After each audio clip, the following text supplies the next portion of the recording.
और आइए पहली बड़ी खबर की ओर आपको लिए चलते हैं। पाकिस्तान अधिकृत कश्मीर की सड़कों पर इस वक्त सिर्फ प्रदर्शन नहीं बल्कि नाराजगी का बड़ा विस्फोट दिखाई दे रहा है। महंगाई, बिजली संकट और बुनियादी सुविधाओं की मांग को लेकर हजारों लोग पाकिस्तान सरकार के खिलाफ खुलकर उतर आए हैं। रावलाकोट से मुजफ्फराबाद तक लॉन्ग मार्च की शुरुआत हो चुकी है और हालात लगातार तनावपूर्ण बने हुए हैं। कई प्रदर्शनकारी सुरक्षा बलों की गोली का शिकार हो चुके हैं। आखिर पीओके में विरोध की ये चिंगारी कितनी बड़ी चुनौती बन चुकी है, देखिए हमारी ये खास रिपोर्ट और फिर इस पर अपने विशेषज्ञ मेहमान से हम चर्चा करेंगे।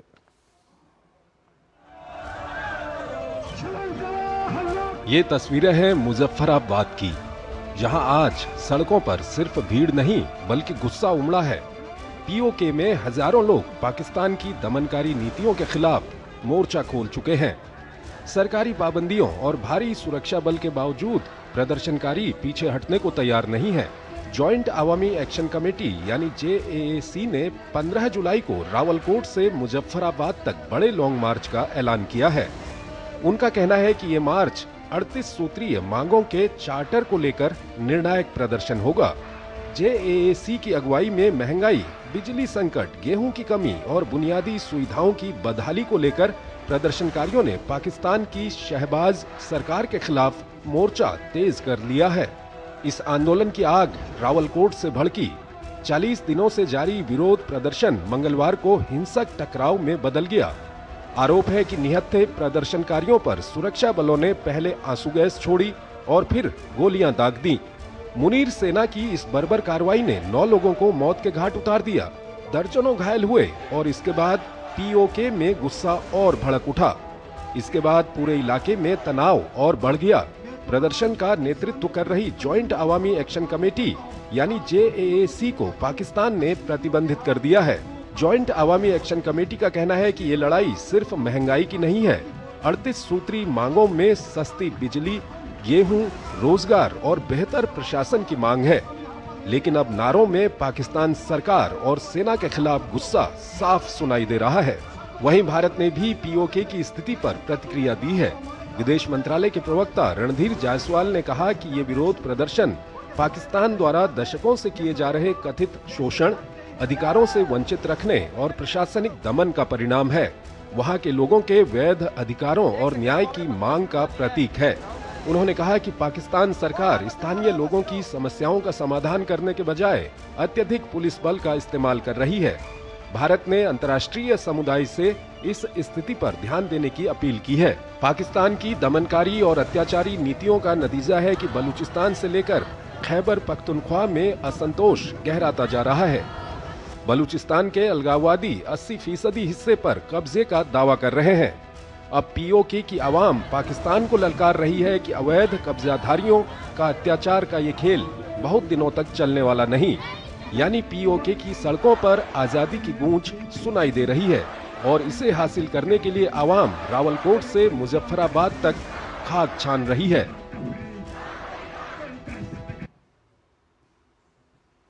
और इस बड़ी खबर पर बात करने के लिए हमारे साथ जुड़ रहे हैं डॉक्टर खिनवराज जांगीड़, विदेशी मामलों के जानकार हैं, उनसे हम बातचीत करेंगे। डॉक्टर जांगीड़, बहुत बहुत स्वागत है आपका हमारे इस कार्यक्रम में।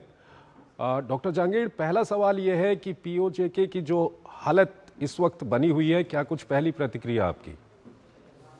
नमस्कार। देखिए, पाकिस्तान के आर्थिक हालात ईरान के लड़ाई के चलते बड़े बदतर हुए हैं। ऐसा नहीं है कि पहले स्थिति ज्यादा सहज थी लोगों के लिए, और खासकर पीओके के मामले में जो उनकी अशांति है, जो असंतोष है, वो पिछले 5-6 महीने की उनकी जो एक आर्थिक तंगी का असर है, वो देखने को मिलता है। दूसरा, पीओके के लोगों को अक्सर ये लगा है कि उनके नाम पे उनकी हिमाकत और राजनीति ज्यादा हुई है, बजाय इसके कि उनकी आर्थिक हितों की बेहतरी।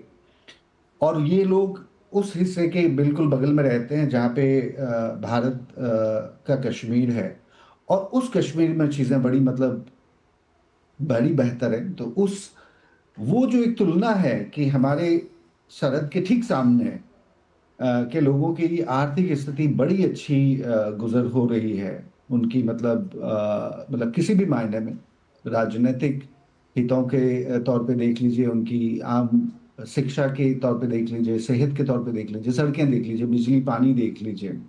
तो मेरे ख्याल से पाकिस्तान इस समय बड़ी बदतर स्थिति में है। जैसा कि आपकी रिपोर्ट में जिक्र किया गया, ये असंतोष न केवल पीओके में है, ये असंतोष बलूचिस्तान में तो मतलब बहुत गंभीर हो गया है हम्म। कि जो पाकिस्तान का सबसे बड़ा हिस्सा है वो इस आर्थिक असंतोष और उबाल के वक्त में अपनी राजनीतिक संप्रभुता तक की मांग कर रहा है। हम्म। ये काफ़ी महत्वपूर्ण बात आपने कही डॉक्टर जहांगीर, क्योंकि एक तरफ जोजिला टनल का ब्रेक थ्रू हो रहा है और दूसरी तरफ लोग रो रहे हैं, करा रहे हैं, प्रदर्शन कर रहे हैं अपने मूलभूत अधिकारों को लेकर के। लेकिन पिछले 40 दिनों में जो वहाँ पर लोगों की मांग थी, जो लोग अपने अधिकारों के लिए वहाँ पर लड़ रहे थे, उसको जिस तरह से दबाया गया है वहाँ पर, अब हम ये देख रहे हैं कि पिछले 2-3 दिन से जो वीडियो आ रहे हैं सामने, उसमें साफ तौर पर इनके नेता जो हैं अब पाकिस्तान से आज़ादी की मांग कर रहे हैं। देखिए, ये बड़ा मतलब दिलचस्प मामला होगा पाकिस्तान के लिए, पर हाँ, पाकिस्तान की जो अंदरूनी तौर पे एक आवाम पे जो दबाव की जो एक राजनीति है, वो मेरे ख्याल से जग जाहिर है। देखिए, पाकिस्तान कहने भर की एक प्रजातंत्र वाली व्यवस्था है। वहां पे मिलिट्री का ज्यादा सलूक भी, मतलब मिलिट्री ही वहां पे सारी चीजें करती हैं।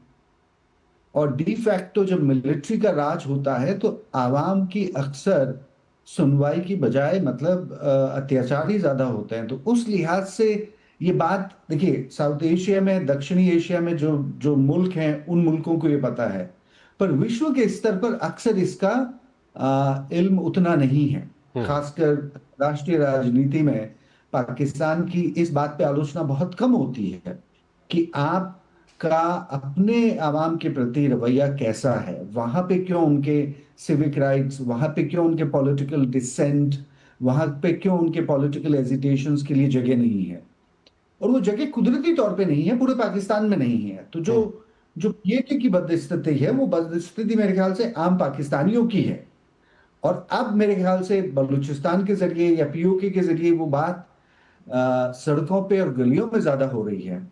तो उसका मतलब मेरे ख्याल से इस समय एक भला ये हो सकता है कि अंतर्राष्ट्रीय स्तर पर इसकी जानकारी बढ़े हम्म। और अंतर्राष्ट्रीय स्तर पर फिर पाकिस्तान पे दबाव बढ़े कि आप इन पॉलिटिकल एजिटेशंस, इन पॉलिटिकल डिमांड्स को एक पॉलिटिकल स्पेस दें। मतलब एक जो राजनीतिक नुमाइंदगी होती है, एक राजनीतिक सुनवाई जो होती है, वो सुनवाई जब तक नहीं होगी, मेरे ख्याल से ये अशांति और बढ़ने वाली है। और सबसे बड़ा तो मतलब ये है ना कि लेकिन गोलीबारी चल रही है। पाकिस्तान तो ऐसा कोई भी कदम नहीं उठा रहा है। आज कल 14 तारीख तक उन्होंने डिमांड की थी कि हमारी मांग को पूरा कीजिए, नहीं तो आज 15 तारीख को वो मुजफ्फराबाद के लिए कूच करेंगे।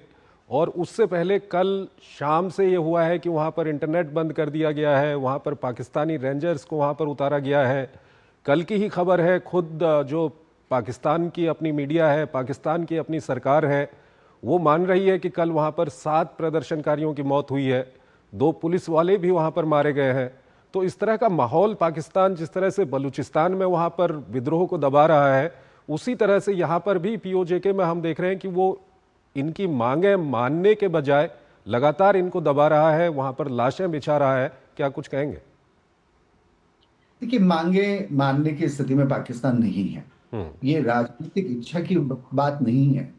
ये राजनीतिक एक तरह से कहिए गुंजाइश की बात नहीं है। ये बात है, क्या देश सक्षम है इन मांगों को मानने के लिए? क्या देश में अभी वो साधन हैं?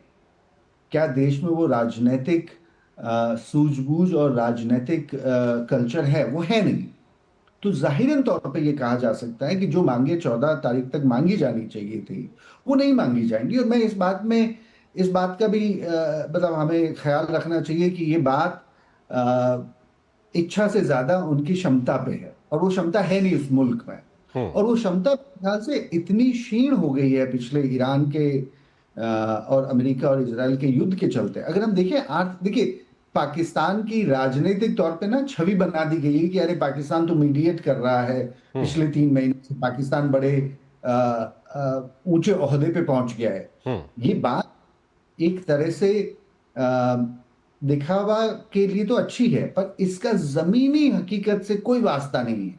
पाकिस्तान की स्थिति पिछले मतलब 28 फरवरी के बाद से, जब से हॉर्मुज से तेल का आना बंद हुआ है, स्थिति बहुत बेकार हुई। बिल्कुल। और आप मानिए पिछले 3-4 साल पहले जो बड़ा सा बेल आउट हम्म। प्लान अमेरिका को, यूरोप और पाकिस्तान को जो अमेरिका से मिलना था, जिसके हम्म। एवज में ये लोग ट्रम्प साहब की नुमाइंदगी कर रहे हैं, वो सारी खानापूर्ति कम पड़ रही है देश में आर्थिक असंतोष को कम करने के लिए। हम्म। अब एक और होगा यहाँ ये। पर नया पैटर्न, हालांकि ये बहुत पुराना पैटर्न है, लेकिन हाल के दिनों में ये कुछ ज़्यादा ही देखने को मिल रहा है। चाहे हम केपीके की बात करें, बलूचिस्तान की बात करें या पीओजे की बात करें, जब भी पाकिस्तान की सरकार के खिलाफ या वहाँ की जो हुकूमत है, सेना के खिलाफ लोग खड़े उठते हैं, तो पाकिस्तान भारत की ओर उंगली उठाता है। और इस मामले में भी यही देखा जा रहा है। ये बताया जा रहा है कि वहाँ पर ये खुद जो लोग सोशल मीडिया पे जो वहाँ पर प्रदर्शन कर रहे हैं, वो खुद इसको शेयर कर रहे हैं कि वहाँ पर भारतीय करेंसी को वहाँ पर प्लॉट कराया जा रहा है, ताकि ये आरोप लगाया जा सके कि ये फिर भारत की ओर से उकसाया जा रहा है। तो बलूचिस्तान को लेकर भी, केपीके को लेकर भी, इसको लेकर भी कहीं ना कहीं भारत की ओर उंगलियां उठाकर अपनी नाकामियां छिपा रहा है पाकिस्तान। देखिए, पाकिस्तान में अगर कल सूखा पड़ जाए हम्म। कुदरती तौर, हम्म। तब भी उसका मतलब दोष भारत पे ही आएगा। ये वहां की राजनीति का एक कहिए मिजाज है। वहां की राजनीति इस बात पे कायम है, भारत के ऊपर इन चीजों को थोपने की। हम्म। उनके जहन में ये भी है कि जब बांग्लादेश ईस्ट मतलब जब पूर्वी पाकिस्तान में इस तरह का असंतोष बना था 1970 के करीब। हम्म। अगर आप देखिए, बांग्लादेश जब बना था, बांग्लादेश के बनने में दो बड़ी अहम वजह थी। एक एक सूखा पड़ा था बहुत बड़ा, बिल्कुल। और उस बांग्लादेश मतलब ईस्ट पाकिस्तान के लोगों की आर्थिक स्थिति, खाने की स्थिति बड़ी बदतर हो गई थी, और उनको ये लगा था कि हमारे भूखे मरने के दौरान पंजाब वाले जो मुसलमान हैं वो हमारी तरफ नहीं देख रहे हैं, हमारे लिए सरकार ने कुछ नहीं किया। हम्म। और दूसरा था कि उनकी जो बांग्ला लैंग्वेज थी उसको उन्होंने राष्ट्रीय लैंग्वेज मतलब जो नेशनल लैंग्वेज थी उर्दू, उसके साथ बराबरी का नहीं माना। जी। ये दो ऐसे असंतोष थे जिसके चलते पाकिस्तान का एक हिस्सा उनसे अलग हुआ, और उस अलग होने में भारत की एक भूमिका रही। वो भूमिका भारत ने पाकिस्तान को कमजोर करने के लिए न करी हो, पर इसमें भारत का हित जरूर जुड़ा था कि वो जो नरसंहार हुआ, जो लोग भारत की तरफ आने लगे उस गोलीबारी की वजह से, हम्म। यही तो एक तो पाकिस्तान के आवाम में और पाकिस्तान के जनमानस में वो एक ऐतिहासिक याद है कि हमारे साथ ऐसा पहले हो चुका है। बलूचिस्तान में भारत ने कई तरह से रणनीतिक तौर पे उस मुद्दे पे बलूच लोगों का समर्थन किया है। ये बात मतलब हमारी राजनीति में भी बड़ी पब्लिकली है कि पाकिस्तान के इस नाजुक नब्ज पे भारत का ध्यान रहा है। तो मेरे ख्याल से उनके पास खूब कारण होंगे भारत को कोसने के और भारत के ऊपर इसका इल्जाम लगाने के लिए। हम्म। पर ये वही तरीका है अपनी आवाम ये को फिर कहीं ना से कहीं अपनी बरगलाने। नाकामियों को छुपाने के लिए भारत की ओर इशारा करने की पाकिस्तान की लगातार एक लंबी आदत रही है, और वही यहाँ पर भी दिख रही है। डॉक्टर जहांगीर, एक छोटा सा यहाँ पर हमको ब्रेक